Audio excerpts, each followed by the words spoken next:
Hi, everybody. Welcome back to Dave's Math Channel. This is my continuing feature on the Math Lovers book. And for the last few lessons, I've been talking about computer programming, computers in general. I just started section 8.4 last time, which is on programming. And I'm actually showing you pseudocode on how to write various types of programs. And last time I just talked about, the basic components of programming, which are variables, constants, and operators. Today I'm actually going to talk about a big part of a computer program. As a matter of fact, the biggest part and the main part called the main program. So anyway, let's begin. So what do we mean by the main program? Well, I mean, when you're telling a computer to do something, you have to give it a list of instructions, and that list of instructions is called your program. And some programs just consist of one body, known as the main program. The main program is the first thing that gets run. It's the thing that the computer first looks at. The compiler. It's the code that it first looks at, and then you start out in the main program. You might go into some subroutines or functions or other parts of the program, but it's the main program that calls these other parts. It's sort of a hierarchical structure of subroutines or functions in a program, but the main program is the highest level. And you always come back to the main program at the end. The main program has to exit or just stop. And that's the end of your program. So that's what the main program is. And, it's really useful to go through some examples here. So when you're learning programming, this is usually the first program everybody learns. Hello World. This is a very, very simple program, and I think it's very simple to see what's going on here.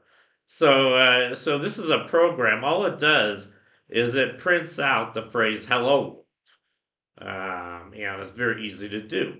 It really only runs one command. So this is the main program. The way, at least in C, this is basically C code here. I say it's pseudocode, but probably my favorite programming language is C. And like I think I mentioned last time, most computer programs are sort of offshoots of C, or they look very similar to C, at least on the most basic level. So I think C is a good language to introduce you guys to programming. And I call it pseudocode because there are some places where it's not exactly like C code. Um, but anyway, this is C code. So in C, the way you indicate the main program is this function main. Everything is a function in C. So, and it's what's called a void function. That just means this function with no inputs and no outputs. It just runs some code. Void is the type it returns, and void just means it's not returning anything.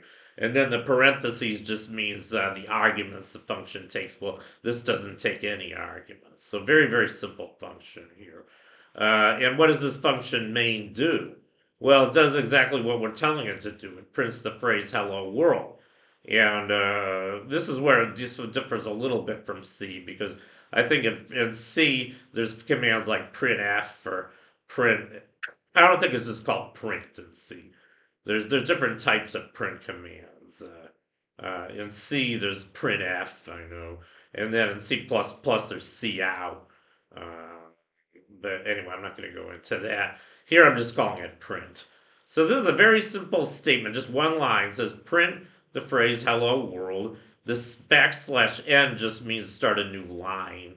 You have to do that in C because otherwise the program will stop at the end of the line, and you probably don't want it to do that because then if you type anything else, then the computer will come right after "Hello World." You want it to start on a new line.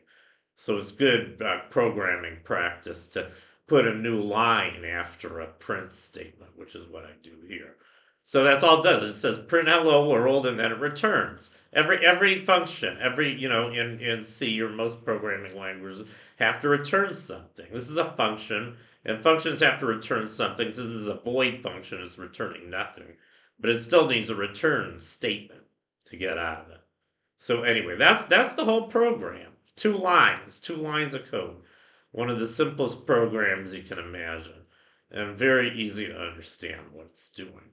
So that's why this is usually given as your first exercise. It's also a good way to make sure that your compiler is working. Usually, when you if you want to program on your PC, you have to download what's called a what is it called um, what's the name for it? I forget what it's called. But when you're downloading a program, you have to use an interface to write the code and run the code. I just wish I could remember what that interface is called. But this is a good practice because this is an easy program to write, and if it doesn't work, it means there's probably something else wrong with the way you've set up your software. So this is why this is a good thing to test.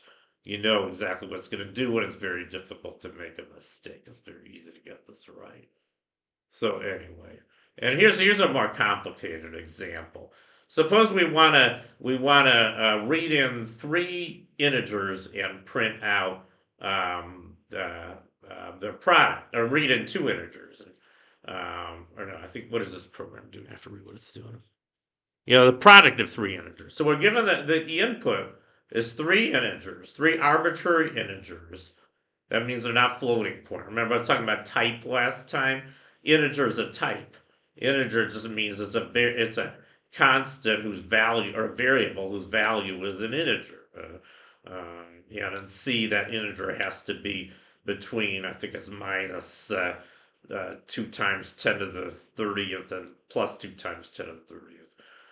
Or 2 to the 30th. But anyway, that's not really that important for what we're doing here.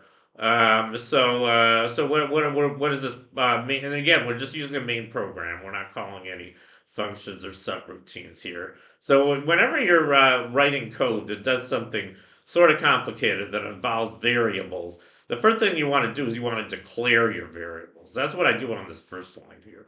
Int x comma y comma z. We didn't have to do that for the last example because there were no variables that we needed to use. So just print out a one statement.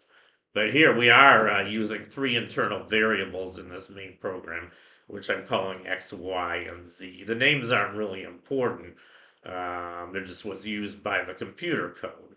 But then we want to prompt the user to input these three numbers. So we have to print a statement input x. So this is telling the user that it's looking for an integer x. So it says input x, no return here because we do want the user to write x on the same line as it said input x right after the colon. So we might input something like 35, and then once we input x, the computer has to read that value. I'm saying input here. I think in C is like different command, like read, or I don't think it's called input. Cin and C++. The actual command isn't important, but here I'm just calling input. Like I said, this is a pseudocode.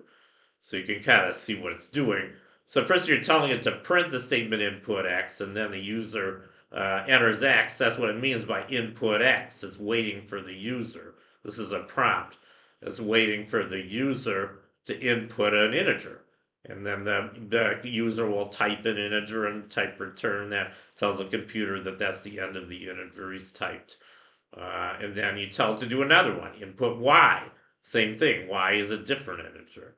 Maybe minus 46. I'm giving kind of complicated examples here. Maybe I should start with something simple. Say x is 3.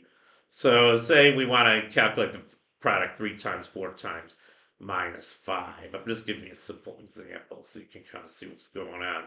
So you would say input x, and then the user will type 3 for x, and then the computer says input y. We're telling it to do another print statement once it's read in x.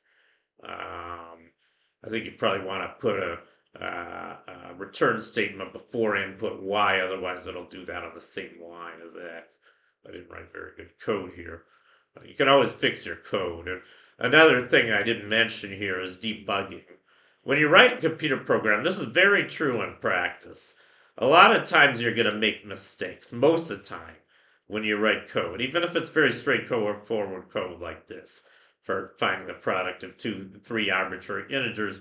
You can still make mistakes, like formatting mistakes. I probably should have put a backslash in before input y. That just makes them, they'll still get the right answer, but it'll look nicer when you're running this program. So anyway, we input y, and that's going to be 4 in this case. So the user will enter a number 4. And then finally, we tell the computer to print input z. So it's going to do a third input, a third number.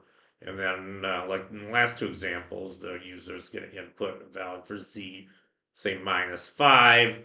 And now, the last statement, the computer is going to first print, it's formatting the result. It's going to say x times y times z, and it's going to substitute in the values of x, y, and z, by the way.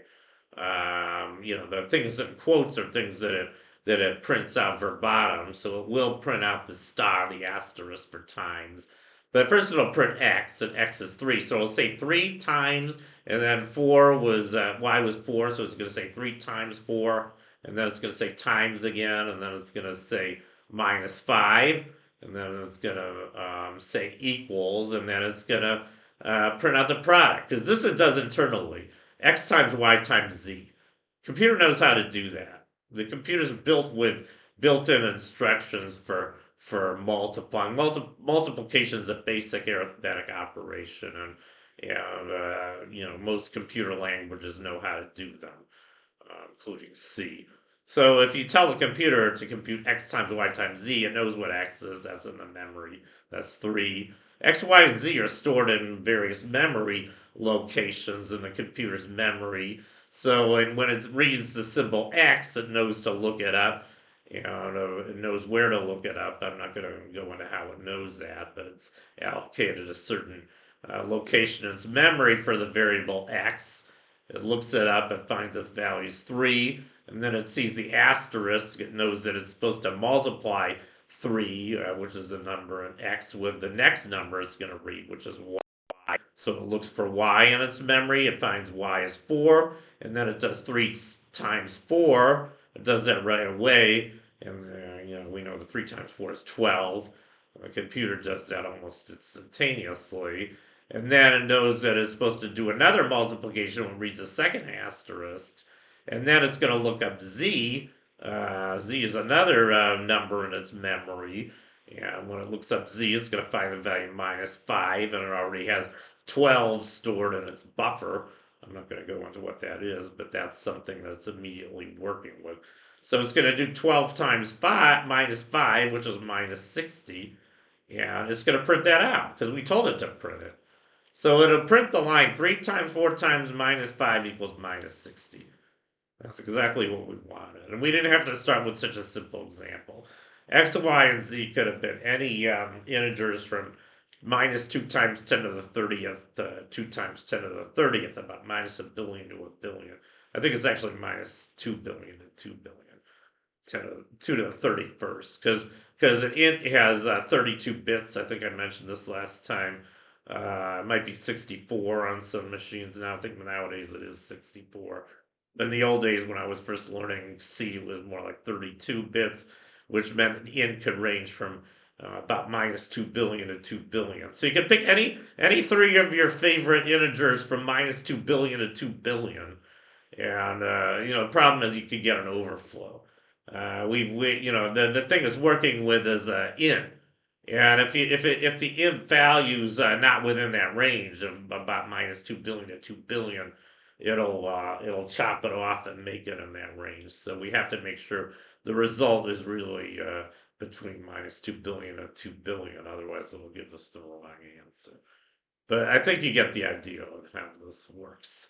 So that's a pretty useful program, a lot more useful than just writing "Hello World." And this is still a very simple program. I'm going to give you guys some more complicated examples later on, but this is kind of the basic. This is one of the first things you learn when you learn when you learn programming. So now you kind of know what a computer program, a simple computer program, looks like and how computers work. So anyway, that completes my video for today on the main program. Thank you for watching. Long live math, and I'll see you guys next time.